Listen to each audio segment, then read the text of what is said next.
So today is a day of care, community, and invitation or inviting, hosted by at7 and by us, Hotel Maria Kapel. And it's part of our summer program on community. And in community, we are trying to reach out to both close and further away communities. So both our community in Hoorn and also our community across the Netherlands and also internationally. And at7, of course, are our current artists in residence, and the culmination of your time here is today, is this day. Rik, would you care to tell us a little bit about your work inside Poolside and how you came to this form?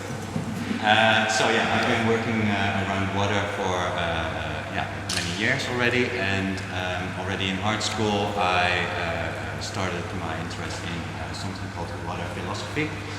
And water philosophy is a bit of a niche movement, and one of the main sources in this movement is a book called Hidden Messages in Water by a philosopher called Emoto. And he states that water can store and also memorize positivity and negativity in its elements. And it's of course a very speculative idea, but for me it's a really nice way of thinking about water as an element that we all share, that we share collectively. It's one of the texts we also read together in preparation for this is a text that maybe some of you know. It's like been doing the rounds in the art world, called Hydrofeminism, or Of Becoming the Body of Water, which is a text by a Canadian philosopher called Astrida Neymanis. I can't remember what her other nationality is, but it's Baltic. Yes. She's something Canadian. And in this text she says exactly this. She says, we are all bodies of water, our bodies are made out of water, we drink water and give it back to the world. Yeah. We're all connected, although not in the same ways. Yeah. We are not the same, but we harbor some of the same matter.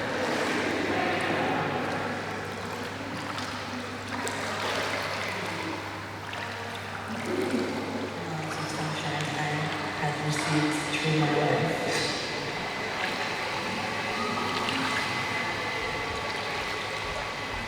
I believe the metaphor for me is this thing about observing. It's like you observing me, observing the plants, paying attention to something, capturing a very specific.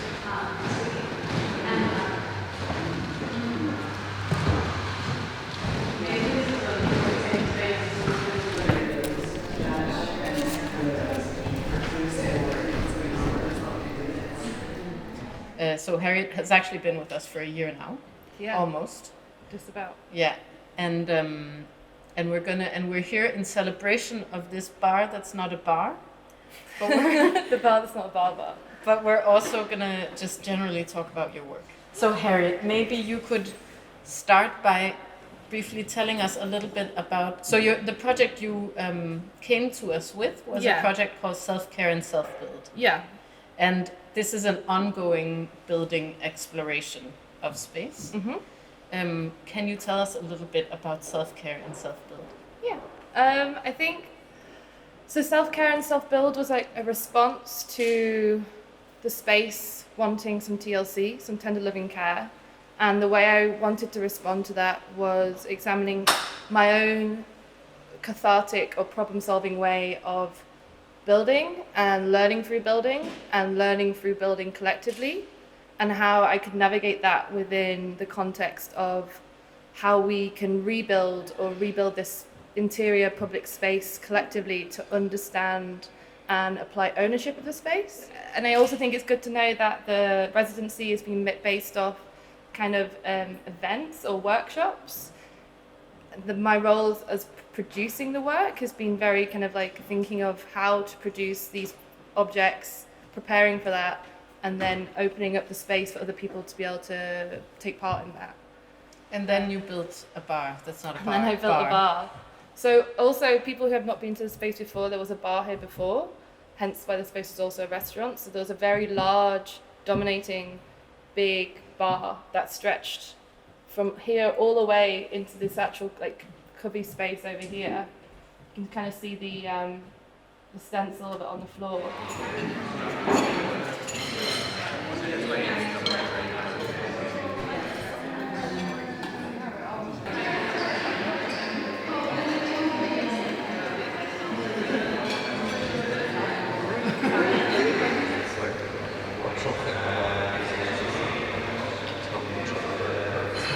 Hardest thing to use for developing the film and the documentary.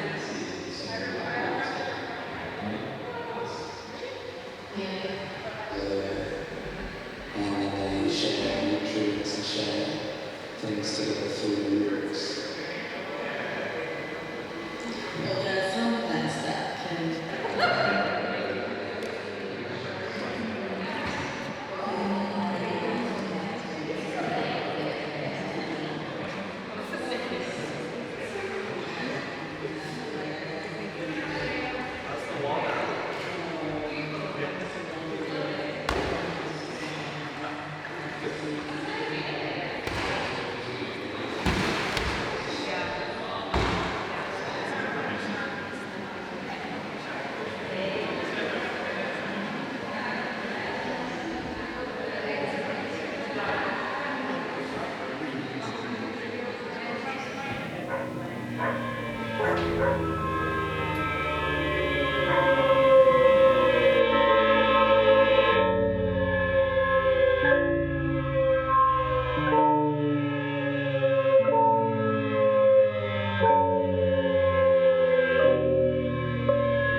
What can you do?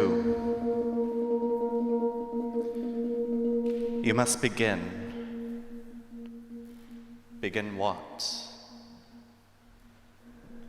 Giving room to breathe for the short of breath, giving names to each other written in fire. Brown and black merfolk perched on makeshift jetties, glistening in sweat, dragonfly blurs and pond droplets, glistening in each other's eyes, glamorous glistenings, sensitive listenings, in the knowledge that they won't ever be asked to leave, not today, not tomorrow, never again hunted for sport. Fresh water, fresh air, and I refuse to look away. Making things and breaking bread, baking treats and getting ahead of ourselves, because we can afford to. Suddenly, an abundance of time to be together, meaninglessly, just for pleasure, just for love. You know, to hold on to again, again, again, again, again, is to refuse to be drowned, is to refuse to look away from the moment, from the stars without names, from each conjuring drawn from fire. You know, again, means to outlive them and their moment. You know, again, means to conjure lives at the end of their world. You know, again means to survive into the worlds we've been waiting for. And you know, conjuring ourselves together again is our only means to an end.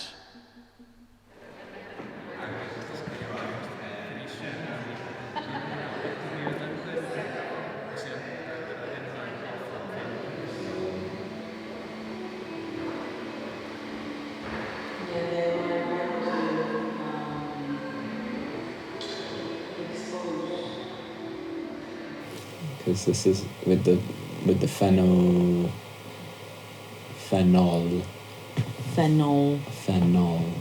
You have to.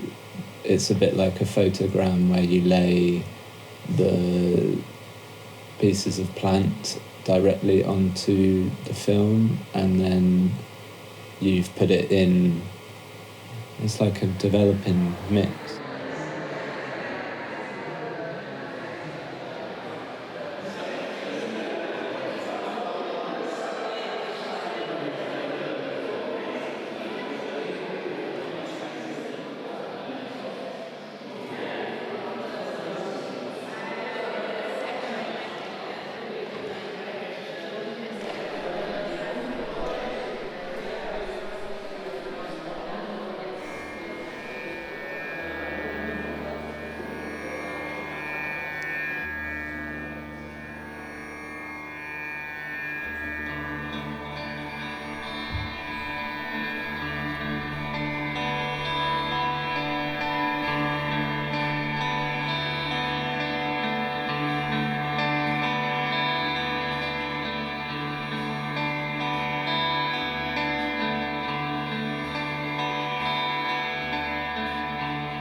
That was some vitamin C and soda water, right?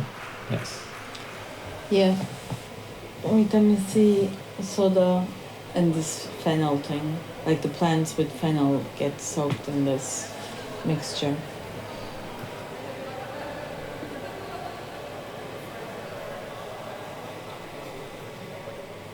If you want to get to know plants a bit more, you really have to closely observe them and get to know them, get to know the differences between them.